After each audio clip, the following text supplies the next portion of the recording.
Looks like we have everyone in the room, so I'd like to get started. I'd like to welcome everybody to the Wednesday, April 20th, Washington State Department of Health media briefing. I'm Rachel Sims, your facilitator for this event. I'd like to welcome our panel for today. From the Washington State Department of Health, we have Dr. Umair A. Shah, Secretary of Health, Dr. Scott Lindquist, State Epidemiologist for Communicable Diseases, Lacey Farnbach, Deputy Secretary for Prevention of Health, and Michelle Roberts, Assistant Secretary for Prevention of Health. To begin today's briefing, we'll open with remarks from Secretary of Health, Umair Shah.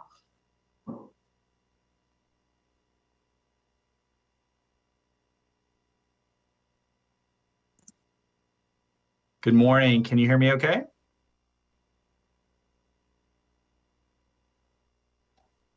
Yes, we can. Okay, thanks. Thanks, Michelle. Thanks, Rachel. Michelle and Lacey and Dr. Lindquist and I are joining this morning to give you an update on where we stand with things in our state related to COVID-19. And I just want to start by, again, welcoming you and thanking you again as our media partners for, as always, continuing to be there for sharing of good information, solid information with our communities. We're going to be doing a little bit shorter of a briefing today. There is a technical issue that we have, which is our slides are not coming up. So we're going to try to do our best to have our slides be on social media. And so if you could refer to social media, it's a little bit of a slightly awkward way of doing this, but we wanted to at least be able to share with you what we think is important for all of you to be aware of. If you can bear with me for just 1 second. Let me also pull up the slides for me.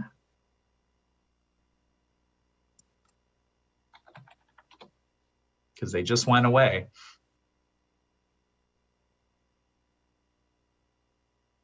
Okay. All right. So again, what we wanted to do was to just give you an update on where things are, and I'll be speaking first, and then I'll turn it over to Dr. Lindquist. Again, as everybody knows, we have continued to be seeing the impact of BA2 in our state, as we've been seeing across the country. And if our media team can go ahead and put the slide for the BA2 variant on social media, that would be helpful. And as you're looking at this, this is the variant sequencing. And as you'll see from where we were a few weeks ago, when Omicron and BA2 were in essence about 50-50 for the state in terms of proportionality of our COVID positive tests, now we are actually seeing a predominance of BA2, close to, if I can see this correctly, about 90+% of our variant sequencing is now BA2 versus Omicron, which is now under 10%. That's what we're seeing in the state of Washington. Unfortunately, that means that we have been seeing some slight increase in an uptick in cases, but fortunately, we have not been seeing an increase when it comes to severe illness. So let me unpack that for everybody. Again, if social media can go ahead and put the graphic for cases out on social media, I would appreciate it. So as you can see, similar to what we've shown previously, whether it's Dr. Quan Get or Dr. Lindquist have shown, that our, as we've gone through the various waves, we've seen increases in COVID-19 cases. We've been less focused on the cases for a number of reasons, which we will talk about. But what's important here is to just show that, again, we have seen a nice decrease in the number of cases that have been attributed to COVID-19 in our state. That also means that we have now had a downward slope, continue to have a downward slope, and we're starting to see this slight, at the very end of that slope, a slight either flattening or a slight uptick, as I just mentioned.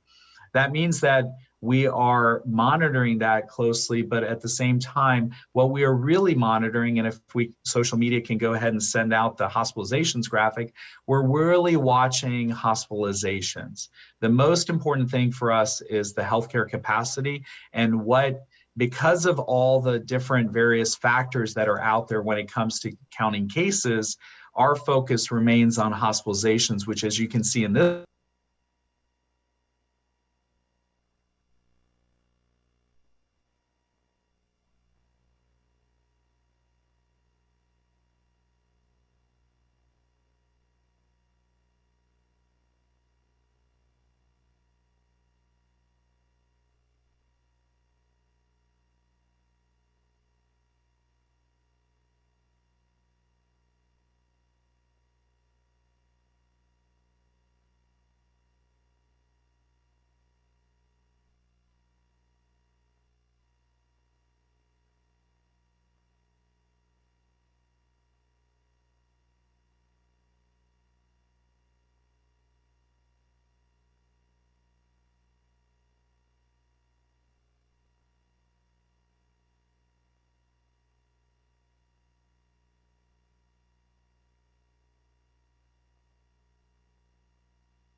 especially in our healthcare system, was the third bucket.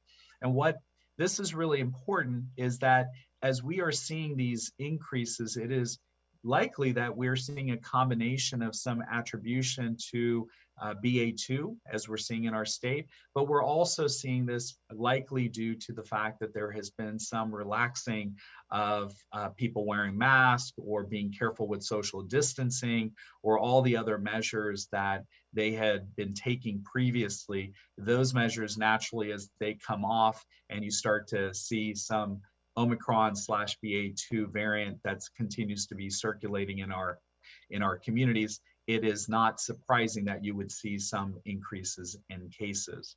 But the other reason that we're de-emphasizing cases is because we've also done a very good job of getting out our at-home tests to the community. And in fact, we have now reached a landmark where we have had 1 million free test kits that have gone out to the community through our Say Yes to COVID test program, which amounts to, as you remember, there were 4 or 5 tests per test kit, and that's just shy of 5 million tests that have been sent out to Washington residents. And I just want to, again, remember our partners who have really helped us with getting these tests out.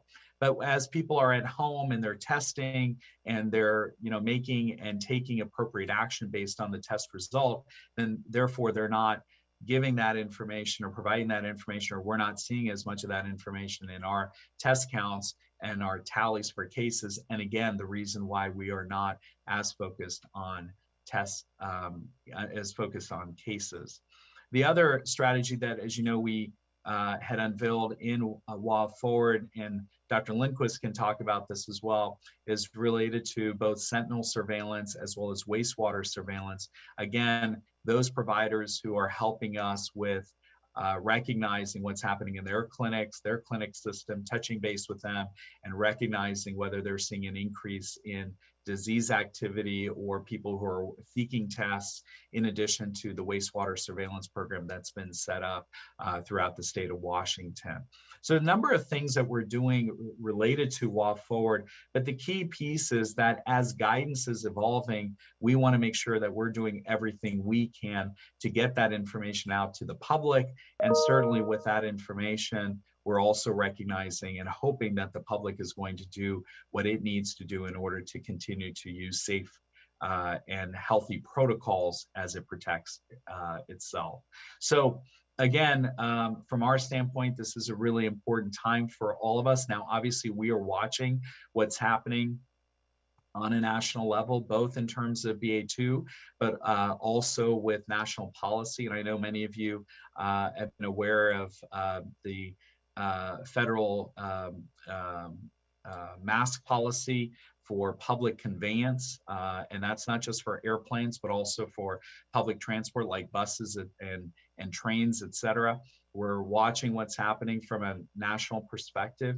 And our recommendation continues to be for people to, one, know that these strategies for keeping safety and health in mind as you're going about your activities really means that we want to make sure people are recognizing that they should continue to keep their masks handy. And when it comes time, and if you're in a confined space and you're around people that you don't know what their vaccine status is, we want to make sure that you are thinking about or considering going ahead and using a mask in those settings so that you can protect yourself and those around you. So with that, I hope I've provided some additional updates on where we are. Again, the good news is that while we've had a slight uptick in cases, hospitalizations, and severe disease has not increased in our state. BA2 remains the predominant variant strain that we're seeing. We continue to follow the framework that we laid out in our WA Forward plan. And again, we're watching what's happening nationally, certainly both with BA2, but also with national policy and evolving our guidance as appropriate. And with that, I will turn it now to Dr. Lindquist to add some additional insights. Scott? Yeah, I think you covered everything pretty well. I think the only thing I would say for you all is this is the transition we expected, the transition away from the initial pandemic response to learning to live with COVID. And in this, I very much emphasize what Dr. Shaw is saying here. The need to count every case is not realistic, nor is it going to be as useful as it was in the past. Look, when we first had this pandemic, knowing every case was critical. As we've moved our strategies to people testing at home, the strategy really moves around counting every single case. The surveillance system is under construction right now, to be honest, looking at all these things that Dr. Shaw just talked about, monitoring what variants are circulating. Certainly, if we had a much more aggressive or deadly variant, we would be looking at cases a lot closer. But with BA2, which is Omicron, we are seeing a fairly mild version of Omicron. And what's more important is our deaths. I mean, we had less than 6 deaths today. That is just territory we have not been in a long time. The best way to really look at this is looking at influenza. We do not count every single case of influenza in this state. It is not required. We still can tell when the flu season is here. We can still understand the severity because we look at the variants of flu. What is reportable for influenza is flu deaths or new variants. Not saying that COVID is going to be exactly like flu, but we are in this transition point of moving away from counting every single case to paying more attention to the variants, to the hospitalizations, to the deaths, and having sentinel providers or testing sites alerting us to, yes, we're seeing an increase in testing, or we're seeing an increase in positivity, or increase in actual cases. So that is the transition we're on, and this is not unexpected, and quite honestly is going to be our path forward with living with COVID. So with that, I turn it back to you, Dr. Shaw, and we can answer questions. Sounds great. Thanks, Dr. Lindquist. And we've got Michelle Roberts and Lacey Fehrenbach on.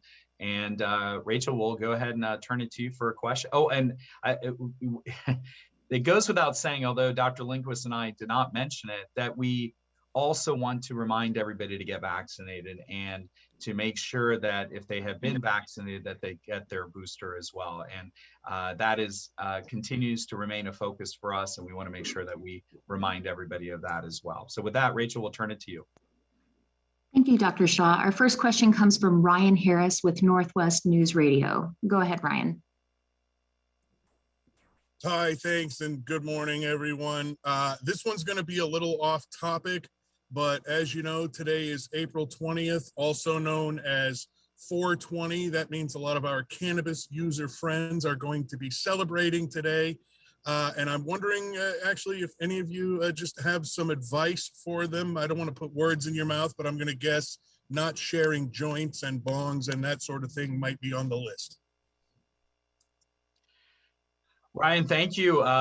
Yes, I do think you've thrown us off with a question comment there, and I would say that, again, regardless of what the activity is or the recreation is, we want to make sure that people keep safety and health in mind, and that we don't forget that we are still in a pandemic, maybe a different phase of the pandemic, but we want to make sure that people are taking whatever actions that they're doing so safely. And so, yes, refraining from sharing of items that have been exposed to others, that is absolutely critical to being safe, but also making sure that we're not crowding around each other, and we're making really, at the end of the day, good judgment, using good judgment.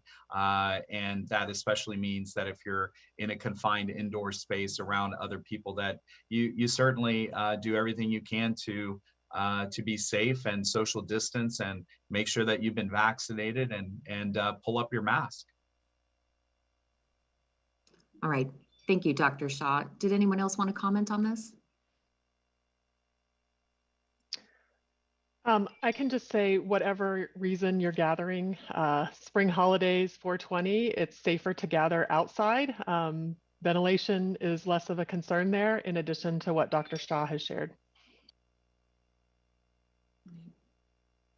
Thank you, Lacey. Let's keep moving. Our next question is from Arielle Dreher with the Spokane Spokesman Review. Go ahead, Arielle.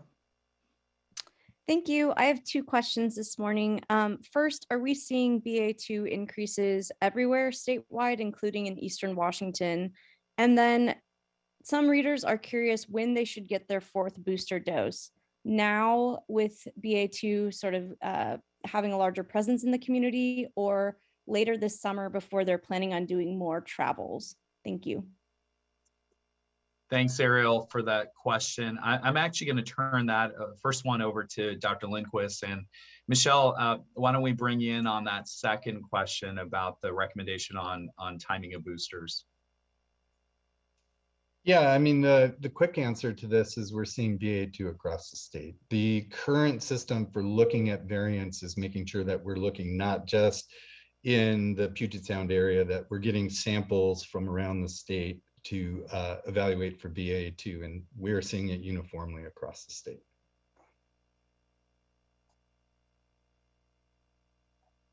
Yeah, on timing for booster doses, second booster doses are now recommended for anyone age 50 and older, or anybody who has a moderate to severe immunocompromising condition of any age.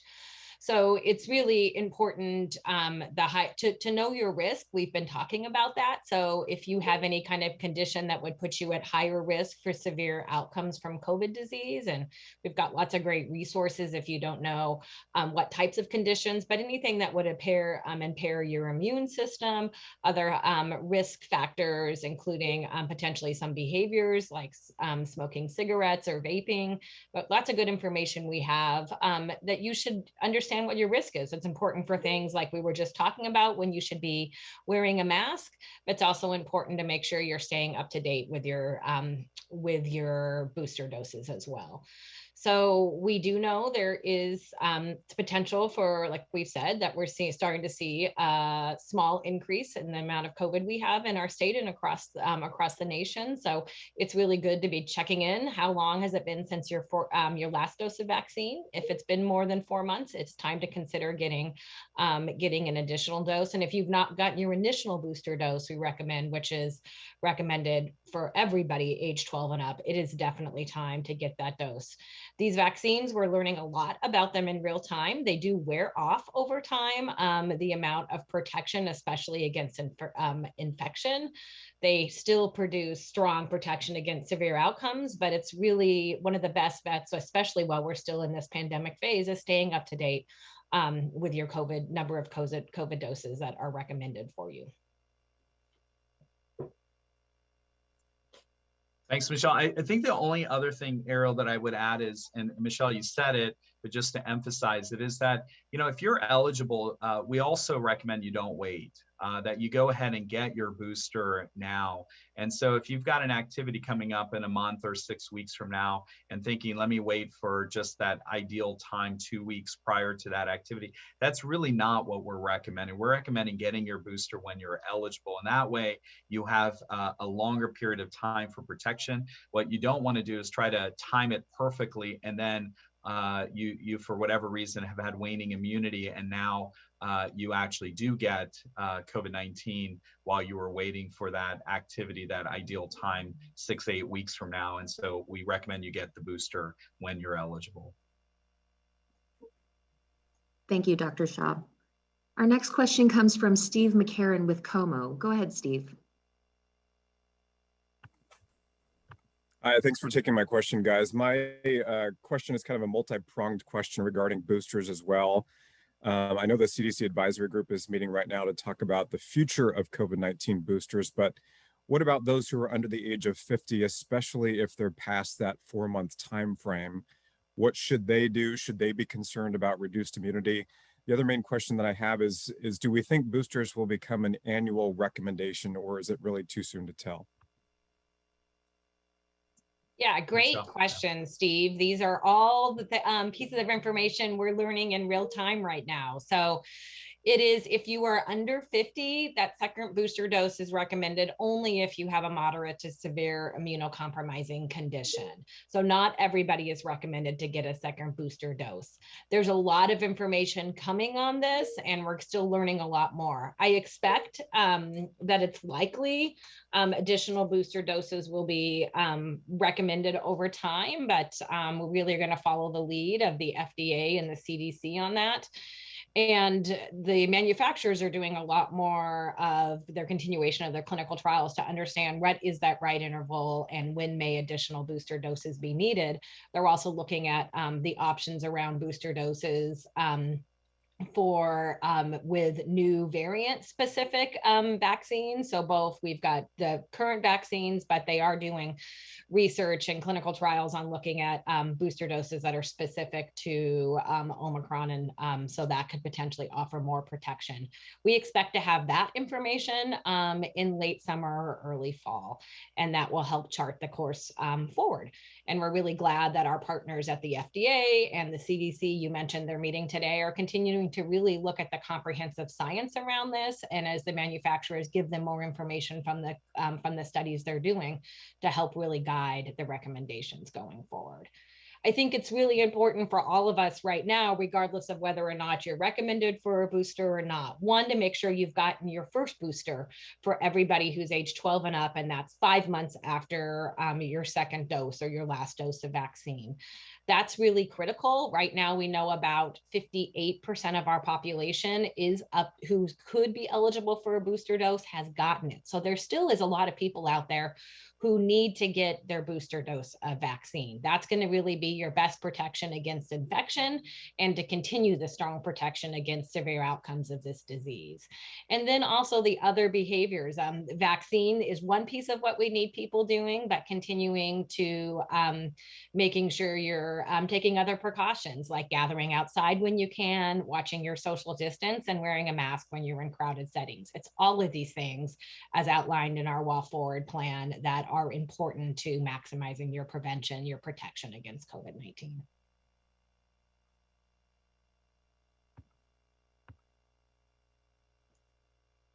Steve, would you like to ask a follow-up question?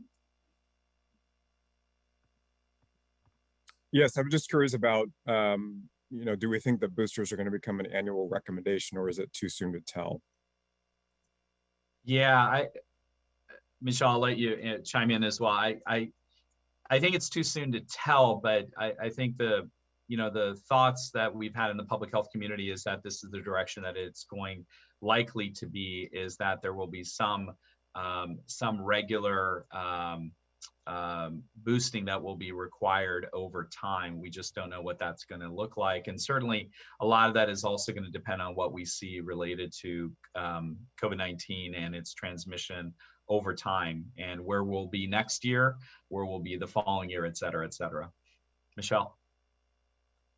Yeah, I think you answered that just exactly how I was a little bit. I think it's likely too early to tell for sure. And then I think also a piece of this is what is going to be the recommendations during a pandemic. Well, we're still working on what's higher levels of disease happening, and then what may be longer term recommendations. So a lot to still come as we learn more about the course of the pandemic and about how the ongoing protection from the vaccines and the ongoing clinical trial research.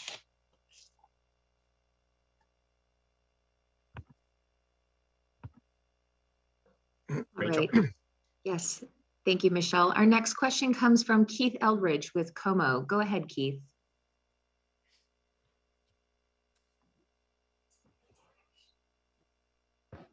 Hi, thanks for the question. Double boosted here, so that's good. And actually retiring at the end of next week. So this may be my last question for y'all, but given the challenges of not being able to really take a look at cases, how much of a challenge is it going to be to go forward if you're looking at hospitalizations and even deaths to try to get a handle on this? Won't that be, since it's a delay of perhaps 2 weeks, it might be too late to head off a new surge?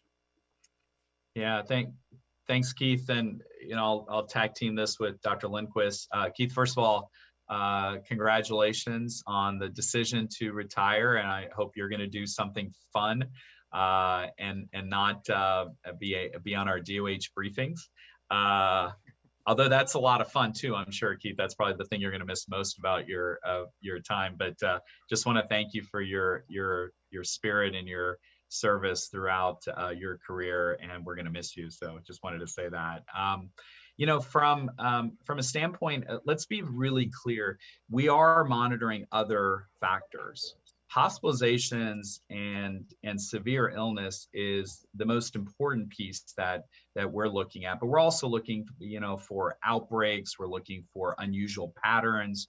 And how do you actually determine unusual patterns? Well, you do that by doing what Dr. Lindquist said very, very nicely, which is you set up a robust system of looking, of detection. And that's everything from genotyping and genosequencing, but that also includes wastewater surveillance. It also includes working with select providers, certain providers across the state that we call sentinel providers that will be able to tell us what's happening in their system. And that's really taking all of that information and then making good decisions based on it.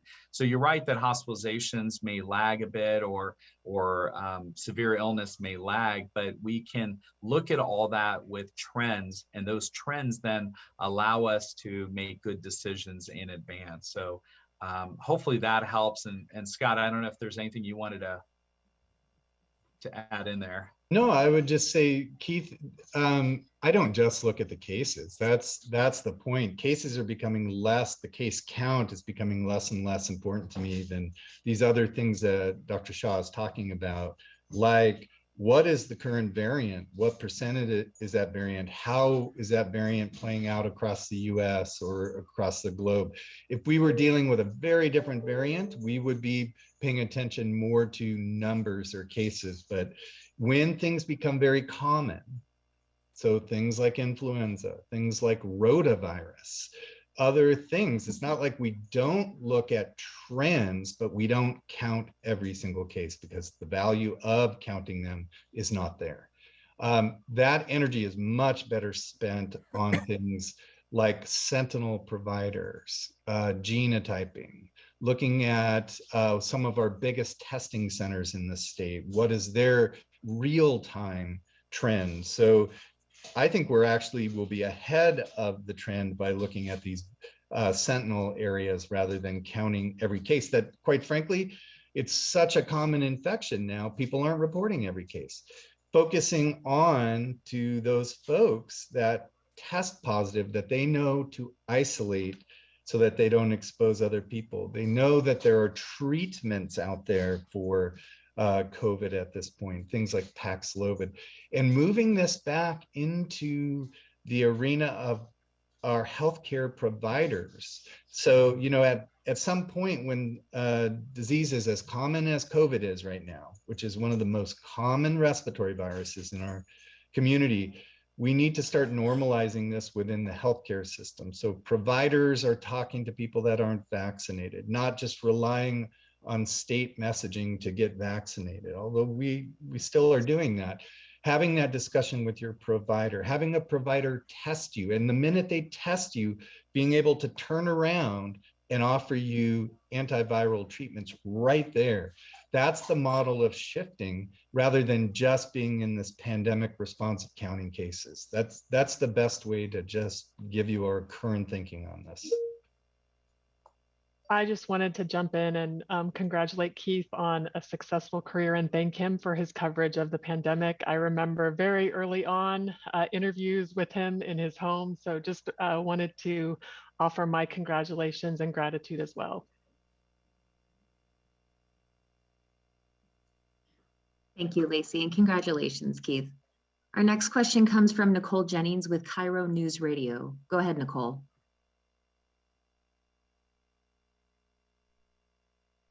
Good morning, everyone.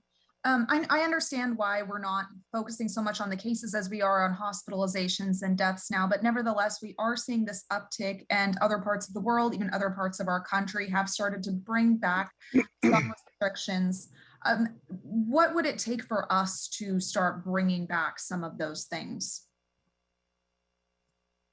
Well, I think a few things. One, as Dr. Lindquist just mentioned, Nicole, that we're looking at everything, but what we want to do is to keep relative focus on what we think is most important. So at the same time as we were seeing an uptick in cases, we had some check-ins with our Sentinel providers, and we started to also recognize that they were seeing some increases in their, in what was happening in their clinic system as well. So it's just a combination of things. But the good news that we were also recognizing is that we were not seeing severe illness, both because we're seeing what's happening with BA2 across the country, across the globe, but also our experience here in Washington. So it's not that we aren't looking at everything, it's that what we're really focusing on is, well, what is BA2 meaning? And what right now BA2 means is that, yes, we have an infectiousness, but we're not seeing severe illness.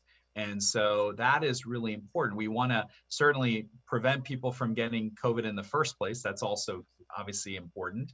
But what's critically important is making sure that people don't get severe disease and wind up in the hospital. And that's why we're really focusing very much on what are those strategies that people need to continue to keep in mind to be safe, even during, as Scott mentioned, during this interim period of inflection, if you will. And that means that, there are a lot of strategies that we continue to have, which is recommendations for people. But when you say requirements, right now, we do not see any information or any evidence that pushes us into the place where we need to require those interventions, because we believe that, again, we're watching closely that right now the severe illness is just not being seen.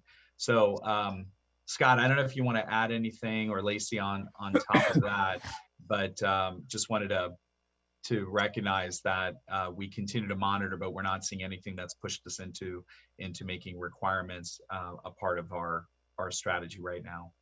Yeah, I would say it's kind of the opposite at this point. We're seeing decreasing hospitalizations, decreasing deaths, despite a predominance of BA2. So there really is not a big driver for saying that we have such severe disease and taxation on the healthcare system that we need to implement anything. But there is a work group that is pulling together local health as well as state health to really look and say, what in this new era is our metric for really sounding the alarm for mandating things like masks? But I want to be really clear that if anyone is worried about BA2 or about COVID, they know what to do.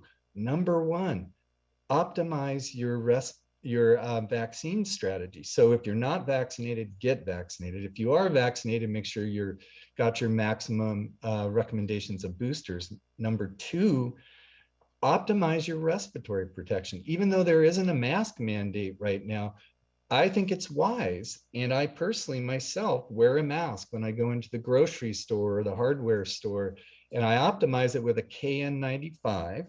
Okay, so it's not a loose fitting mask. When I see patients, I wear a fit tested N95. So we're still requiring in my clinical setting that providers are wearing masks. So that's number two. It also means improving your ventilation. So that may mean being outdoors, it may be windows open, it may make sure that you have 12 air exchanges an hour type situation for the building you're in. Number three is really maximizing your use of testing. So if you have symptoms, you should be testing, whether you do it at home or in a clinic. You should know your status if you're having symptoms. And if you're positive, be really clear what to do. You need to isolate. You don't go to work. You don't go to school. And anyone that's been exposed needs to be on alert. And the fourth thing is really optimizing your distancing. So for me, that means I'm not going to big crowded events right now. Yes, it's a mild increase in cases, but all four of these things, none of them perfect. All four of these things are tried and true measures that we all know what to do. And now is the time to continue to do them.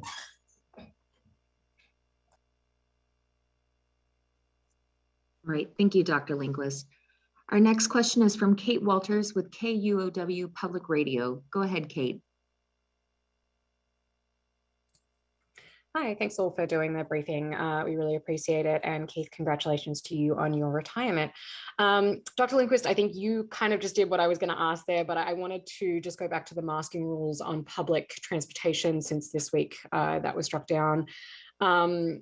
You've talked about people masking if they're in confined spaces around people they don't know the vaccination status, but could you just be a little more blunt about what your recommendation is on buses, trains, planes for people at this point in time?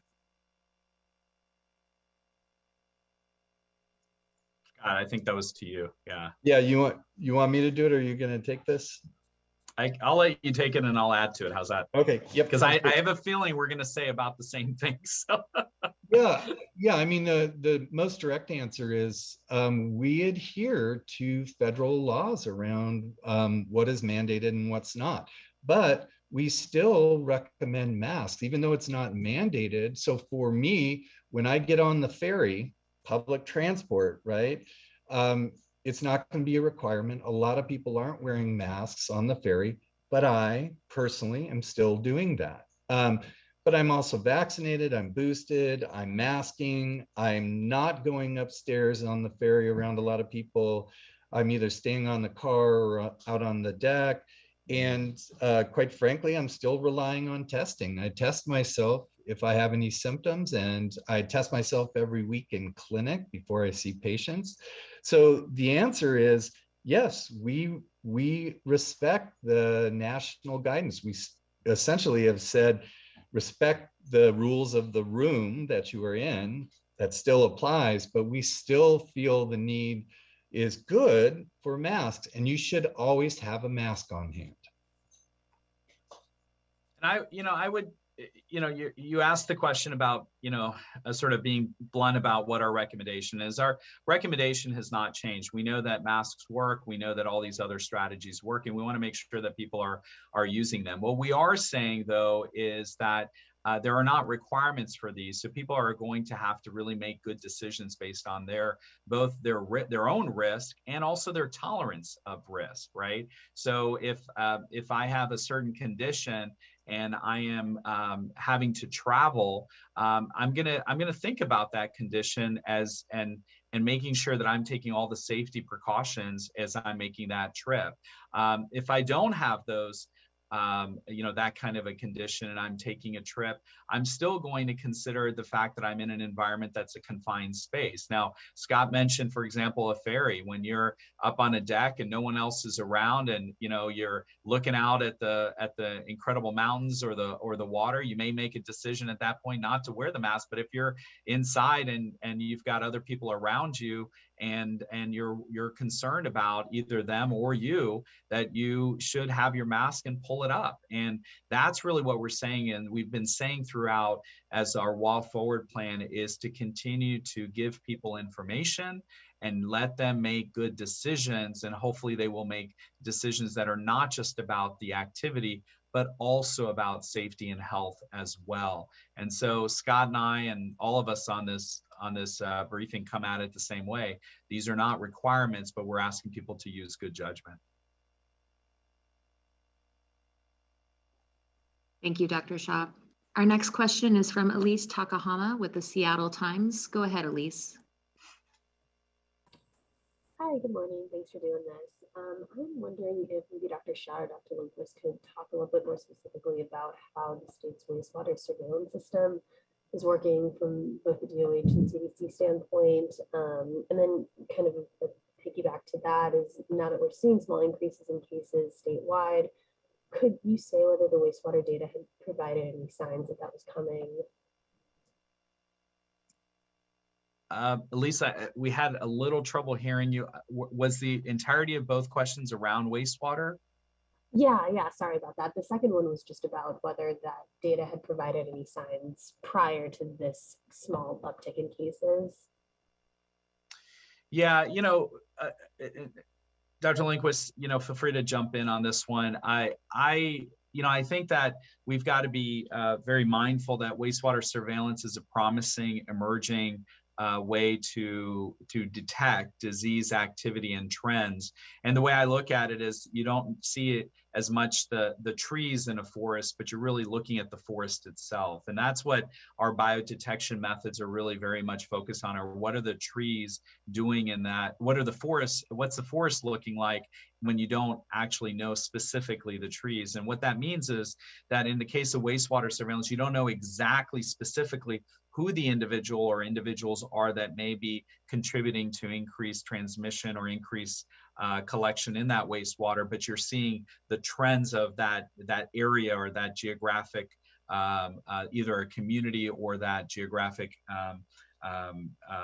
area, jurisdiction that's showing an increase. So the grain of salt is that you have to use it with other tools so that you can complement everything together. This is not only relying on wastewater as a standalone tool, it's utilizing wastewater in addition to what else we're seeing. And as we get more and more experience with wastewater, now it's been used for other infectious agents as well, but as we use this for COVID-19, we're learning more about how it can be used and how best it can be used and how it can potentially predict the activity, transmission activity within a certain area or community. So again, a lot that's evolving with wastewater technologies just in and of itself. Scott, I'm going to turn to you about, I know that we are with a combination with CDC's wastewater setup in Washington, but also some of the work that we're doing. I wanted to just focus on, we had seen some signals related to wastewater prior to seeing the true increases. And again, the increases are very slight on cases, none on hospitalization. So I just want to make sure to reframe. But just talking through, I don't believe the wastewater trends continued. I thought it was a signal at one point in time. So maybe you can help with that.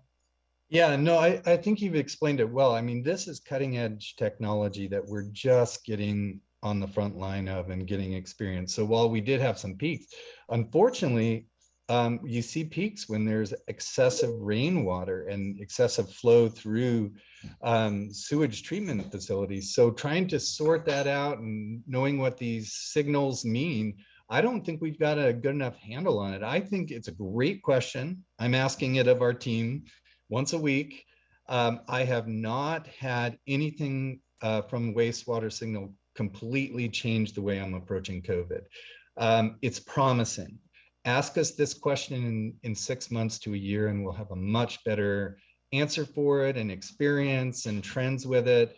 But we are right at the front end of this. We're one of the states that's really adopting this new technology.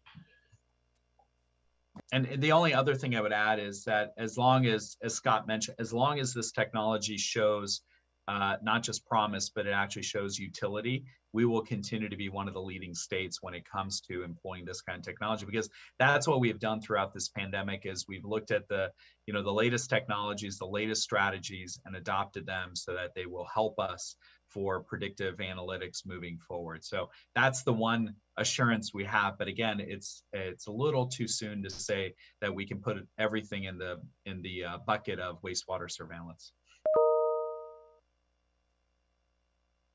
Thank you, Dr. Shaw.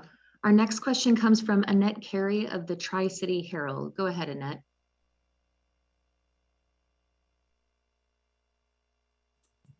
Hi, I wanted to know a little bit more about if trends are uniform across the state, east, west, urban, rural, in things like new case rates, deaths, hospitalizations.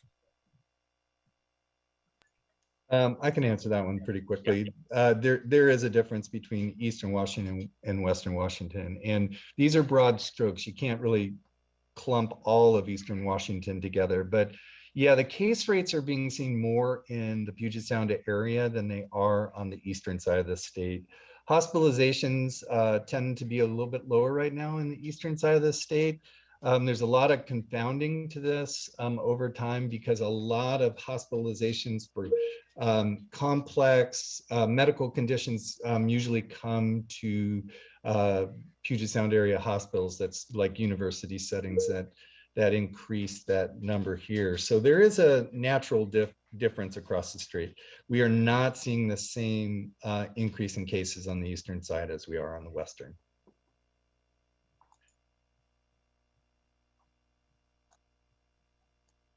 All right. And our final question today comes from Keith King of Fox 13 Seattle. Keith, go ahead.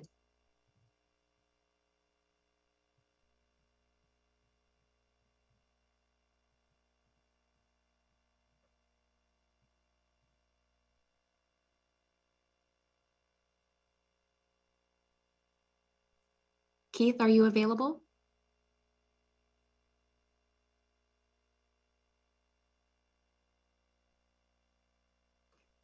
All right. Well, this concludes our question and answer segment of the briefing. And now we'll go to Secretary Shaw for closing remarks.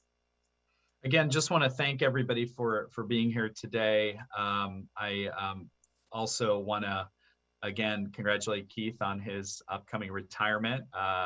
And best of luck to you, and thank you for continuing to serve Washingtonians. I want to thank all of our my colleagues who have been here today. And I think the key message is we remain vigilant on watching what's happening with BA2 in particular in our state. The fact is that we have been seeing some slight uptick in cases, but as we have talked about at length here, our focus remains on severe illness, and we have not seen an increase in that. In fact, we're seeing, again, continued good news when it comes to both hospitalizations and deaths. And so we do want to recommend and remind everybody to stay focused on their health and safety as well as those around them. Get vaccinated, get boosted if you haven't already. Keep your mask handy for those, especially indoor crowded settings. And also make sure that you use testing, especially at-home testing capabilities, in a way that's going to allow you to make good decisions. I want to thank our media partners again. Thank you everyone for joining us today, and we'll continue to update. And as you know, we're doing this briefing on an ad hoc basis. We are not planning on having another briefing in April, unless obviously something changes. Our plan is to have another briefing at some point in May. So with that, just want to say thank you again, and I'll turn it back to you, Rachel, to close. Thank you, Dr. Shaw. This concludes today's media availability. I'd like to thank our panelists for their time today and TVW for hosting today's live stream and archives of past briefings. Thanks, everybody. Take care.